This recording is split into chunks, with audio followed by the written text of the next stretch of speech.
The Agent David O. Show.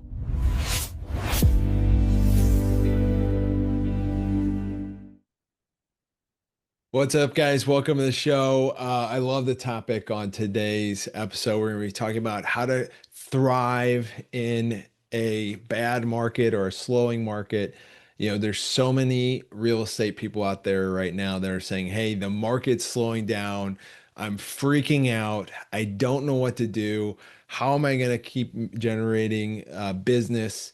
I'm at the whims of the market. You feel like you're just a plastic bag out in the wind and just getting blown around.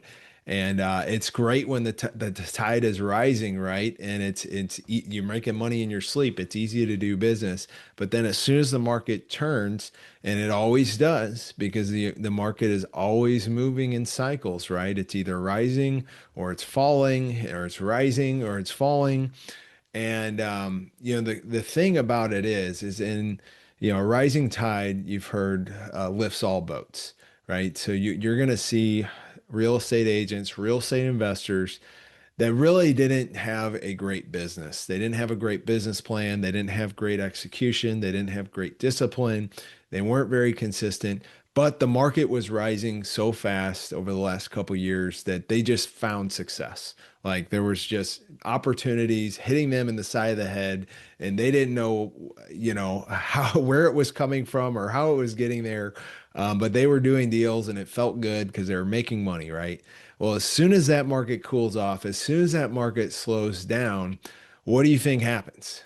They weren't the ones directly taking all the action, creating these opportunities. So now their business is drying up, and the panic is starting to set in. You've already seen about 30% of realtors have left the business now in the last 3 years. So it's cooling off to the point where people are losing their jobs, they're losing their businesses, and they're getting out of the industry. And we're going to continue to see that happen as the market cools and cools and cools. And so what can we do as agents and investors to make sure that we're not another statistic of a business that dies when the market turns around? Well, I'd say the number one thing we need to do is we need to be investing ourselves. Like we cannot 100% depend on just chasing the next commission. Like that is a bad business plan, right? As a real estate agent, it's hard enough already because none of us know how much we're going to make in commissions 90 days from now. I've never done a deal that closed outside of 90 days. So that's why I give you that example is like most of our closings are the next 30 days, the next 60 days at most. And so I always know what I'm going to be making in the next month or two. But 3 months from now, there's nothing on the board, right? There's no commission income coming in. And unless you keep generating deals, like you don't have any income runway there. And so what we have to do as an agent is we have to start thinking like an investor. What are some other streams of income we can create for ourselves? And I'd say number one is being able to invest in real estate. So investing in real estate, guys, it is the best investment vehicle of all time. And we're sitting there as agents and we're trading real estate all day long for other people. And we know that the benefits of real estate cannot be touched by any other asset in the world. There's cash flow, there's appreciation, there's leverage, there's tax advantages, there's equity that we can build by fixing up the property. There's so many things that help us as an investor by leveraging real estate as a vehicle. It's just a beautiful thing. So we need to be getting into investing ourselves, whether that's buying rentals or doing our first flip and starting to flip properties. I'll tell you what, flipping a property can generate you. I've got some experience under my belt here, but I rarely am I doing a flip now that takes longer than 4 months long and makes less than $60,000. So I know that I can flip one or two houses a year and pay for all my family's expenses from those two flips alone. So that's just another stream of income that I'm adding in. And then rental property. Rental property is something that you want to start consistently stacking up. It's not going to make you a ton of money in years 1 to 5. I'll be quite frank with that. Like when we're buying a rental property, you're likely to see $100 or $200 in positive cash flow a month starting out, which is actually a good deal in today's market, actually. But what happens is over the next 5 to 10 years, the value of the property starts appreciating. The rents start appreciating to where that $100 to $200 a month in cash flow is now more like $300 to $600 a month. And you do multiple of those over the course of a few years. And now you've got a couple $1,000s of rental cash flow coming in. You've got a ton of equity in those properties a couple years from now, to where now you can leverage that to flip more houses or buy more rentals. And it's just an amazing vehicle. So one of the plans that I give almost anybody that's looking to invest in real estate is look to buy 10 houses and look to do it over a 10-year period, right?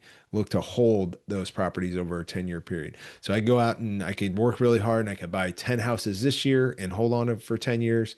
I would have an amazing amount of wealth because of that.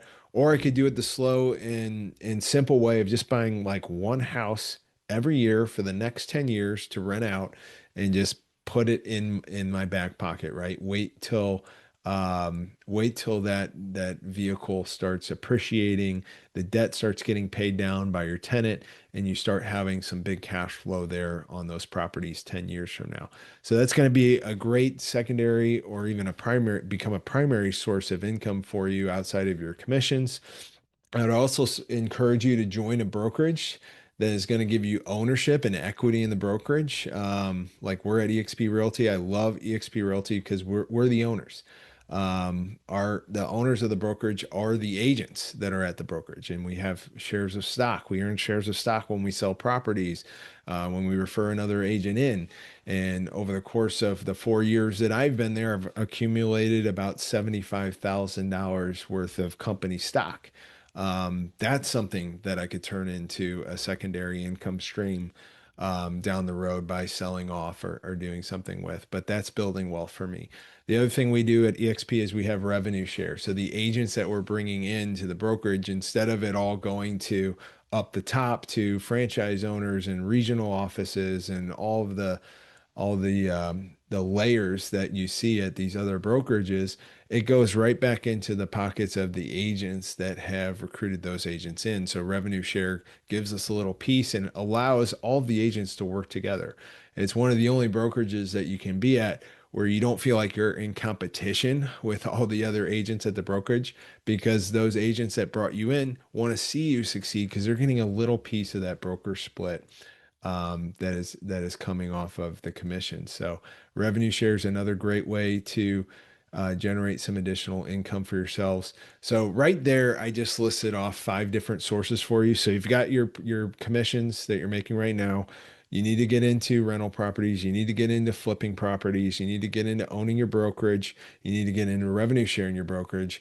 That right there will give you 5 different streams of income to to be more comfortable when the market is shifting and stuff like that. The other thing I'll go into with market shifts here is what I love about being an investor is life is always happening to people. And so, the best investment properties are distressed properties. And the reason for that is because we can go into a distressed situation where a property has not been cared for and we can fix it up and build equity there.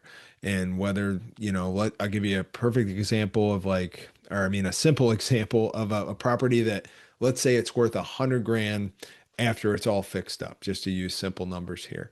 There could be a property that has maybe somebody passed away. They never took care of the property towards the end of their life. Now the family inherited it and now they need to get rid of it, but they don't have the means to fix up this property or the time to fix it up and sell it for the 100 grand that it would be worth, right? So what do? They sell it at a discount. They sell it as is. They sell it to an investor, right? So let's say said investor comes in and buys the property for $50,000. They buy the property for $50,000. They put in $25,000 to fix it up. And so now they're all into this property. It's $75,000. And now it's worth 100 grand. And that investor now can do one of two things with this property, right? They can either sell it for the 100 and make $25,000 in flip profits and go on their way, or they can decide, hey, I'm going to rent this out. I'm going to make a couple $100 in cash flow for these first couple months, first couple years, and down the road, that property is going to be worth 150, $200,000, 10 years from now, and it's going to build wealth for me and my family and be a long-term asset that's generating cash for me. So those are some options, right? And so that's why I love the agent getting into the investor mindset and being able to come across those opportunities. So the thing about a down market is here's one thing that never changes. Life is always happening to people. Life is always happening to people. That means people are dying, people are getting divorced, people are getting going through bankruptcy, they're running into financial distress, they're facing foreclosures. Like those things are always, always, always happening to people each and every day. And what often comes of those situations, unfortunately, is they need to sell a house and it's distressed and they need to sell it at a discount, right? And so that's where we come in and are able to offer solutions in those situations.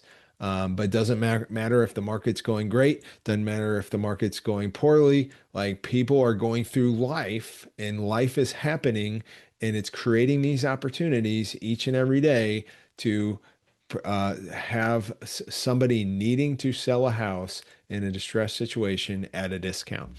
And so that's why being an investor, I don't really care what the market's doing. There's going to be a deal out there today. And the truth is the deal is going to be there today and then somebody is going to buy it. And so it's not going to be around anymore tomorrow. But guess what? Tomorrow is going to bring more life for more people, and there's going to be more opportunities tomorrow. So we've always got to be in the market today and be present and be aware, like when are these opportunities coming up so that we can take advantage of it and start building wealth for ourselves and our families for that matter. Love that you joined us on the show today. It was an exciting topic to go through. If you want some more help on this, go to joincashflownation.com. I made myself available for a few select coaching calls with people. There's no sales pitch or anything like that. It's just free of charge. Want to get to know you and your business and see how we can help you right now and start adding some value to your life. So go join cashflownation.com and I'll see you in the next show.